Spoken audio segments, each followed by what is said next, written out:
बिस्मिल्लाहिर्रहमानिर्रहीम और अस्सलाम वालेकुम। अब चलते हैं आज की अहम खबरों की तरफ। और आज की पहली बड़ी खबर, आखिरकार इमरान खान की बहनों ने पाकिस्तान तहरीक-ए-इंसाफ के अहम ओहदों पर बैठी शख्सियात पर खुलकर तनकीद की, उनसे खुलकर सवालात पूछे, जो उनकी जिम्मेदारियां हैं उनको खुलकर बेनकाब किया। उन्होंने उनसे खुलकर वो सवालात पूछे जो पिछले कई हफ्तों या महीनों से हम यहां से बैठकर पूछ भी रहे हैं और रिपीट भी कर रहे हैं। मेरे ख्याल में अगर इमरान खान की बहनें ये सवालात और ये मंजरनामा जो आज उन्होंने पेश किया है, ये अब से चंद महीने पहले कर देती तो शायद आज जो हाल हम देख रहे हैं वो हमें देखने को ना मिलता। बहरहाल आज भी उन्होंने ये सवालात पूछे हैं, दिलेरी की है मैं कहूंगा, क्योंकि अब इसके बाद उनके खिलाफ तूफान बदतमीजी भी शुरू किया जाएगा, उन पर तनकीद भी शुरू की जाएगी। पहले भी हो रही है, ऐसा नहीं हो रहा। अलीमा खान के ऊपर हर दूसरे दिन कोई ना कोई हमला होता है, पहले भी उनके खिलाफ तूफान बदतमीजी हो रहा है। लेकिन मैं इसलिए कह रहा हूं कि अब उनके खिलाफ बहुत ज्यादा तूफान बदतमीजी शुरू होगा, क्योंकि जब हमने यहां से नाम लेने शुरू किए थे तो उसके बाद मैंने देखा कि मुखालिफ जो दोस्त हैं वो भी इतने ज्यादा नाला हैं कि मैं आपको बता नहीं सकता। पहले आपको बता दूं कि आज इमरान खान की बहनों ने क्या क्या बातचीत की, उसके बाद मैं आपके सामने थोड़ा सा अपना तज्जिया रखूंगा कि अब आगे क्या होने वाला है। तो सबसे पहले आज अलीमा खानम, उनके साथ बैठी थी उज़्मा खान साहबा, डॉक्टर उज़्मा खान, और उनके साथ नौरीन खान साहबा। तीनों बहनों ने बैठकर, जाहिर है उसमें अलीमा खानम साहबा भी बोली, उसमें उज़्मा खानम भी बोली, नौरीन खानम भी बोली, मतलब ये मौक़िफ़ तीनों बहनों का इकट्ठा है। उन्होंने कहा कि इमरान खान की सेहत के बारे में मोहसिन नकवी ने कहा कि पीटीआई हमारे साथ ऑन बोर्ड है। किस चीज़ के लिए? पहला सवाल पूछा कि किस चीज़ के लिए ऑन बोर्ड है? इमरान खान की सेहत पर फैसला करने के लिए। उन्होंने कहा कि क्या पीटीआई इमरान खान की सेहत पर फैसला करने के लिए मोहसिन नकवी के साथ ऑन बोर्ड है? बड़ा क्लियर कर दूं, इमरान खान की सेहत पर फैसला करने का मैंडेट सिर्फ इमरान खान की फैमिली का है, उनके डॉक्टर्स का है, पार्टी का मैंडेट नहीं है। और ये बात वो बिल्कुल दुरुस्त कर रही हैं। जो सेहत है उसके ऊपर हक जो है, जो बेसिक डिसीजन मेकिंग है, वो इमरान खान की फैमिली ने करनी है, उनके डॉक्टर्स ने करनी है। जाहिर है पार्टी में शामिल लोगों को भी उनकी तकलीफ है, होनी भी चाहिए, लेकिन फैसला साजी वो अपने हाथ में नहीं ले सकते। उन्हें फैमिली को ही कॉन्फिडेंस में हर सूरत लेना चाहिए। ये एक बेसिक मेरा ख्याल कॉमन सेंस की बात है। लेकिन पिछले चंद दिनों में हमने देखा कि पार्टी के अहम ओहदों पर बैठे लोग या तो जानबूझकर इस्तेमाल हुए या उन्हें इस्तेमाल किया गया। बहरहाल उन्हें मोहसिन नकवी के साथ मिलकर या मिलाकर इस्तेमाल किया गया और उन्होंने ऐसी स्टेटमेंट्स दी जिससे इस मामले को एक रूटीन बनाकर पेश करने की कोशिश की गई। पहले इमरान खान की जो आंख थी वो 85% उसकी बनाई खत्म हो गई और फिर कहा कि नहीं अब वापस हो गई है, बल्कि यहां तक कह दिया गया कि घड़ी भी नजर आ रही है और घड़ी के अंदर सुइयां भी नजर आ रही हैं।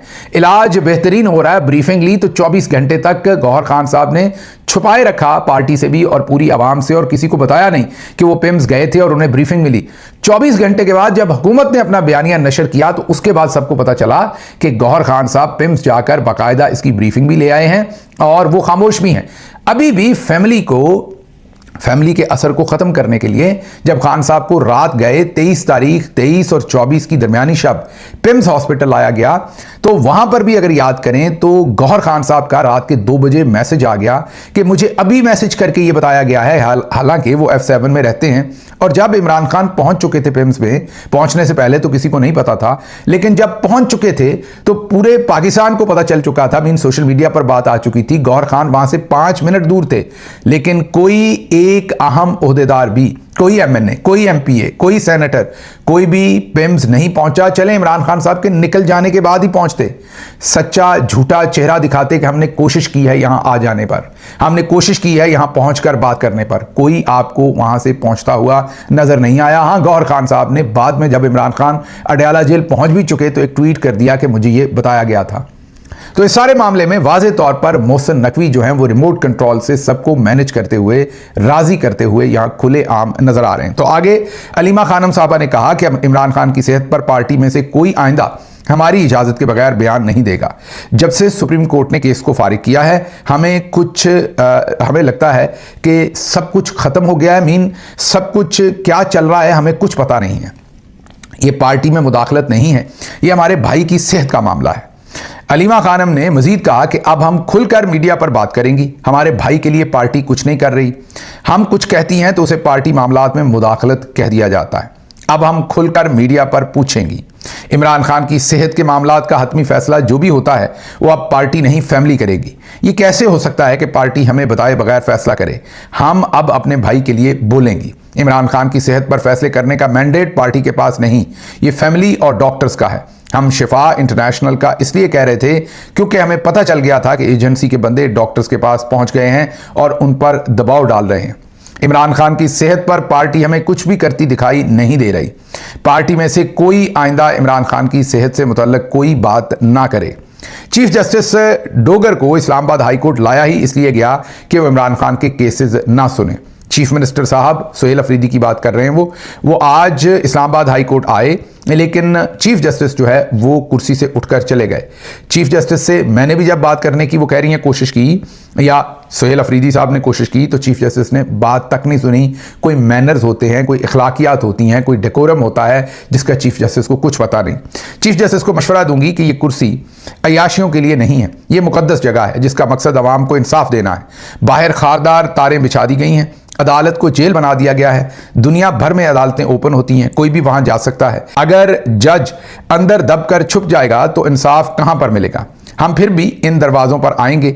सिर्फ ये नहीं कि हमें इंसाफ नहीं मिल रहा, अवाम के सामने अदालतें एक्सपोज हो रही हैं।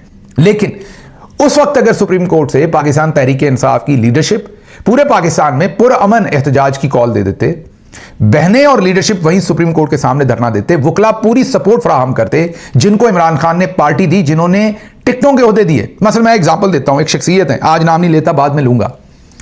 इमरान खान साहब ने उन पर बहुत ट्रस्ट किया। उन्हें पता था कि उनके अंदर वो कैपेबिलिटी नहीं है। वो सुबह देर से उठते हैं, थोड़े से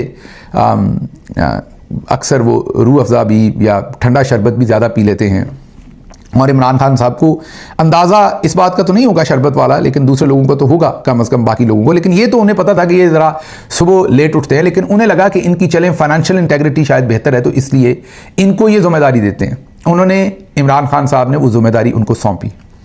जब 26 नवंबर का धरना था ना, तो मेरे लिए सबसे पहले ये हैरानी हुई कि वो जो शख्सियत थी उनका बहुत ज़्यादा रिस्पॉन्सिबिलिटी थी ऑर्गेनाइजेशन करने में, और जो इमरान खान साहब का पर्पज़ था कि वो कॉल हो, उस पर एहतजाज हो और इस तहरीक को कामयाबी मिले, वो मुकम्मल गायब हो गए। उनका बहुत कलीदी किरदार था पार्टी के अंदर इस तमाम चीज़ों को ठीक करने के लिए, वो मुकम्मल गायब हो गई शख्सियत। हमारी जितनी पॉलिटिकल कमेटी की मीटिंग्स होती थी वो गायब थे।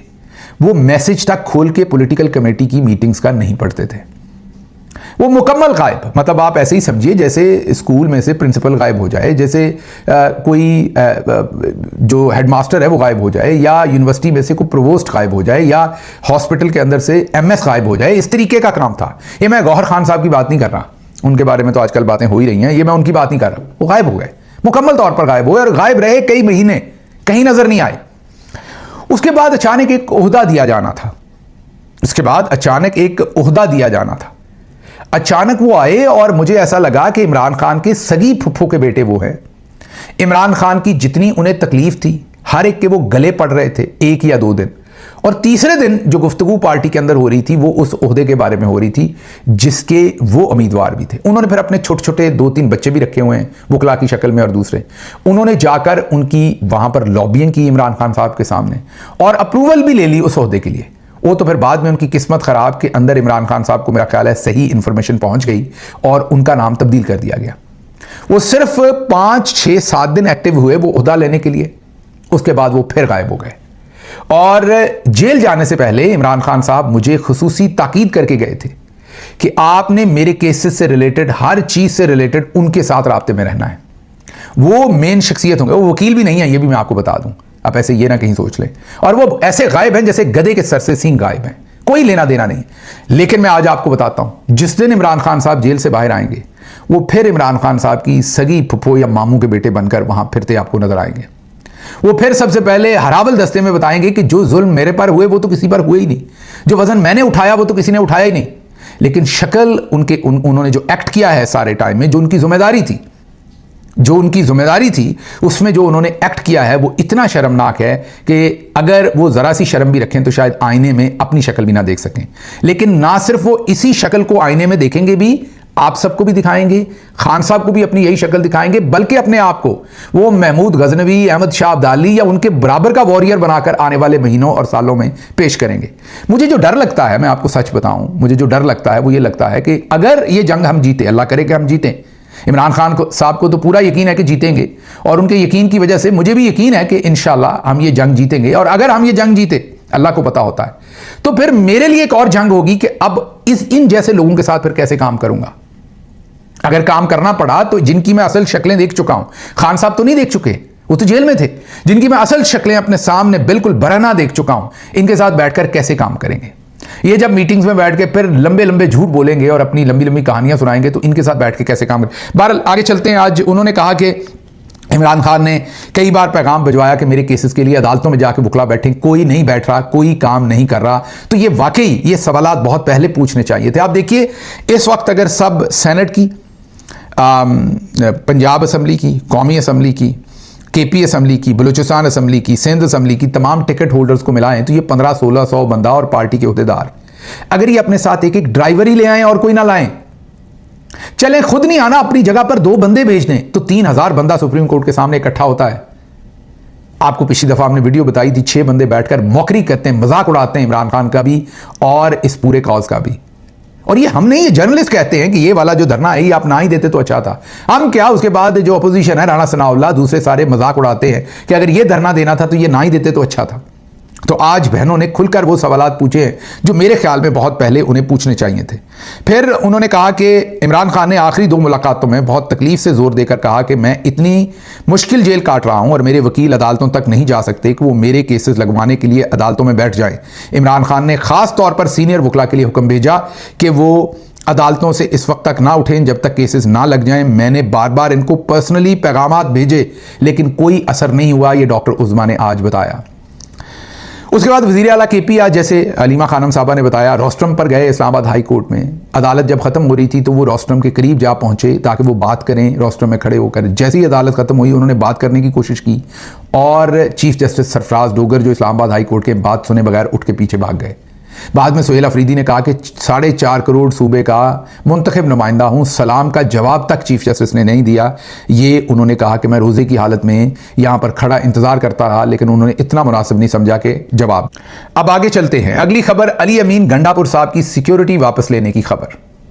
सुहेल अफरीदी साहब ने कहा कि इस वक्त बड़ा मामला इमरान खान की सेहत है, मैं ऐसे मामलात में उलझना नहीं चाहता, हमने कोई सिक्योरिटी वापस नहीं ली। आपको पता है कि अली अमीन गंडापुर ने खुद मीडिया को ये इंटरव्यू देकर इल्ज़ाम लगाया था कि मुझसे मेरी सिक्योरिटी वापस ले ली गई है। लेकिन आज सुहेल अफरीदी ने वाज़ेह तौर पर कहा कि हमने ऐसा कुछ नहीं किया। उसके बाद जो DSP headquarters police lines DI Khan हैं, उनकी जानब से जो रिपोर्ट पेश की गई, अली अमीन गंडापुर ने कहा था कि मेरे पास 12 या 14 सिक्योरिटी के एहलकार हैं। पता चला कि अली अमीन गंडापुर के साथ टोटल 77 लोगों की सिक्योरिटी है। मतलब खुल के झूठ बोला अली अमीन गंडापुर साहब ने। अपना जो मतलब कुछ छोटा मोटा भरम था वो भी ख़त्म कर दिया। खुद मीडिया पर आकर कहा कि मेरे पास सिर्फ 12 या 14 की सिक्योरिटी है। DSP headquarters police lines DI Khan ने आज ये बताया कि 77 सिक्योरिटी एहलकार उनके पास हैं। वज़ीर आला के लिए जैमर्स की गाड़ियों की ज़रूरत पड़ने पर अली अमीन से गाड़ी वापस ली गई। ये फिर ज़राए से खबरें लगवाई गई। सरकारी ज़राए का दावा कि वज़ीर आला सुहेल अफरीदी के इस्तेमाल के लिए सिर्फ एक जैमर दस्तियाब है। दूसरे जैमर और गाड़ियों की ज़रूरत पड़ने पर साबिक वज़ीर आला अली अमीन गंडापुर से ये वापस ली गई। अब ज़रा आगे सुनिएगा। आगे आपको उन्होंने पूरा ब्रेकडाउन भी बता दिया कि 77 एहलकार उनके साथ हैं, सिक्योरिटी में शामिल हैं, 58 सिक्योरिटी विंग से हैं, 12 FRP से हैं एहलकार हैं और 7 रेगुलर पुलिस एहलकार हैं जो उनकी सिक्योरिटी के ऊपर हैं। सिर्फ जैमर, जो जब काफिला चलता है चीफ मिनिस्टर का तो जैमर लगाए जाते हैं ताकि कोई जो इलेक्ट्रॉनिकली या टेलीफोन से या किसी और तरीके से जो बम वगैरह ब्लास्ट दूर से ना किया जाए, उस तमाम सिस्टम को जैम करने के लिए जैमर्स साथ जो है वो लगाए जाते हैं। तो वो जैमर जो है वो वापस लिया गया। वज़ीर आला सुहेल अफरीदी के लिए सिर्फ एक जैमर दस्तियाब था। दूसरे जैमर की ज़रूरत पड़ने पर अली अमीन गंडापुर से वापस ले ली गई, जबकि साबिक वज़राए आला के पास सीएम हाउस के जैमर्स इस्तेमाल करने का भी इख्तियार नहीं। लेकिन अली अमीन गंडापुर जैमर्स और गाड़ियाँ साथ ले गए थे। तो जो गाड़ियाँ उनको अलाउ नहीं थी, जो वो साथ ले गए थे, वो उनसे वापस मंगवाई गई। और सुहेल अफरीदी का खदशा दुरुस्त लगता है कि उन्होंने डाइवर्जन क्रिएट करने के लिए इस वक्त जानबूझकर ये झूठा बयान दिया कि मुझसे ये सिक्योरिटी वापस ली गई है। अगली खबर जो है वो इफ्तिखार शराजी साहब की है। वो कहते हैं कि जिस कंपनी से जहाज खरीदा वो इन दो कंपनियों ब्लैक रॉक और वैनगार्ड की जैली कंपनी है। और वो कहते हैं कि ये जो ब्लैक रॉक और वैनगार्ड कंपनियां हैं, इनके बारे में अक़वाम मुत्तहिदा ये कह चुका कि फ़लस्तीनियों पर होने वाला जो जुल्म है उसके लिए ये इसराइल को फंडिंग फराहम करती हैं। ये इफ्तिखार शराजी कह रहे हैं और वो कह रहे हैं कि इन दो कंपनियों की जैली कंपनी से जाकर मरियम नवाज ने जहाज खरीदा। अब दूसरा जहाज जो है उस पर इतनी बातचीत अभी नहीं हो रही। अगली सुन लीजिए, वुज़रा की जानिब से कहा गया कि पंजाब का जहाज एक एसेट है, जिस एसेट की वैल्यू घंटों में कम हो वो एसेट नहीं होता। जहाज जितने घंटे उड़ता है उतनी उसकी कीमत कम हो जाती है। अगर एसेट लेना था तो 10 अरब का सोना ले लेते, वो 4 साल बाद ज़्यादा पैसे छोड़ता। 4 साल 10 साल बाद ये जहाज एसेट नहीं होगा बल्कि बोझ होगा। मोहम्मद मालिक साहब ने एक और दबंग तज्जिया मरियम नवाज का जो जहाज है उस पर किया। खबरें कुछ और भी आपके सामने रखना चाहते थे, लेकिन यहाँ से हमें इजाज़त दीजिए। अल्लाह आपका हामी नासिर हो। पाकिस्तान जिंदाबाद।